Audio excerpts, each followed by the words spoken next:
9:39 a.m. after the two planes, but before the towers explode. A plane flew at the west block of Pentagon at 400 miles per hour. Many speculate whether or not it was a setup, since the damage was so little and the hole so small compared to the given size and force of the plane. Killed 189 people, 59 of them in the plane. Pentagon's importance. Headquarters of the United States Department of Defense, a symbol of the US military, one of the world's largest buildings and working place for 23,000 military and civilian workers. The fourth plane, Flight 93, crashed in a field in Pennsylvania with 580 miles per hour. It's never reached its target, a target still unknown, because 3 passengers fought back against the terrorists. It was believed to have been targeting the White House or some of the nuclear power plants. All 47 people died in the crash. Hello, my name is Grace McLaughlin. I am 42 years old, and in 2001 I was 26.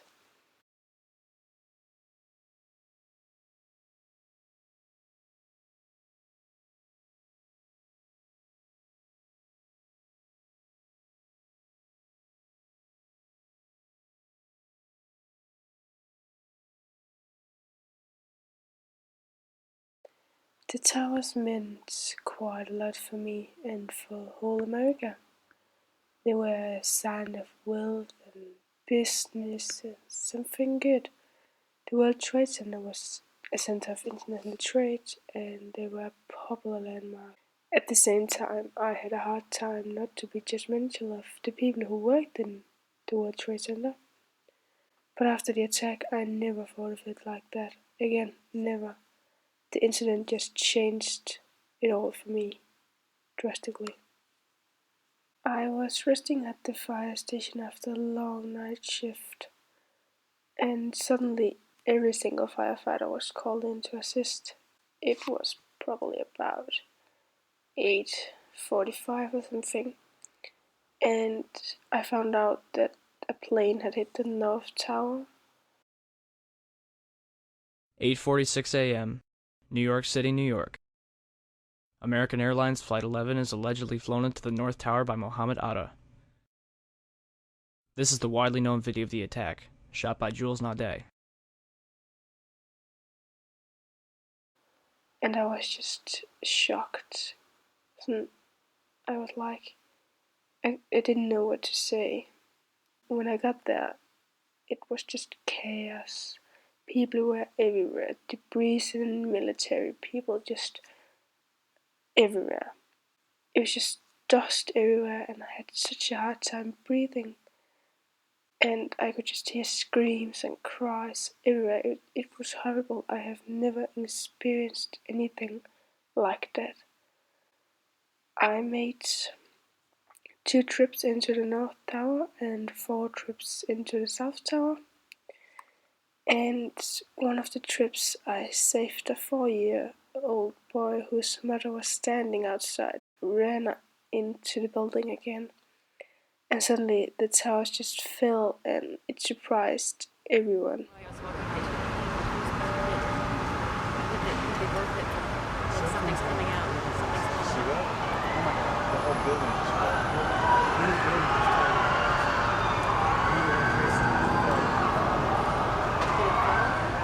Yep. Yeah, old top floor.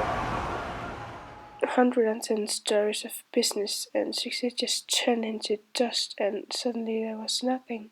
People actually holding hands and praying as I stand on the Manhattan Bridge, which is closed. It is open to pedestrian traffic. Some people are working across, but there's just no way for them to. I was just in the wrong place at the wrong time, and suddenly everything went dark.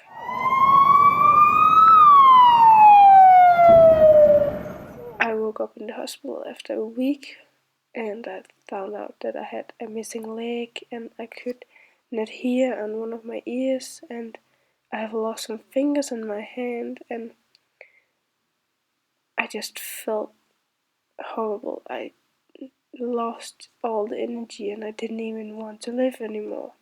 The consequences was, I think, that the world was in shock and we got a lot more of security, and we all got like paranoia of things like that would happen again, and 3,000 people died and 400 of them was police and firemen, and 10,000 people was injured.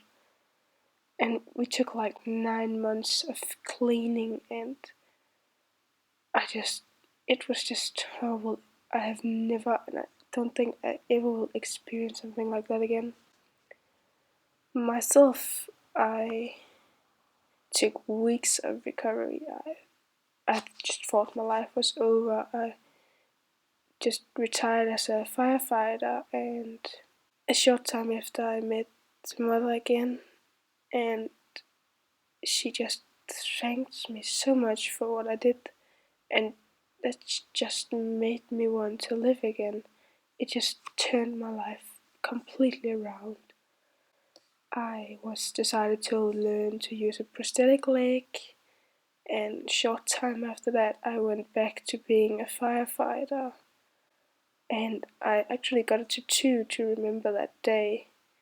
It was just some simple silhouette of the towers and the flag and the words "never forget." I just never stopped wishing I could have done more. I could have saved more people, but I'm lucky I am alive today, and I'm lucky I saved the people I saved. But some days the guilt just feels horrible, and other days I feel just grateful to be alive, and yeah, it was just horrible for me.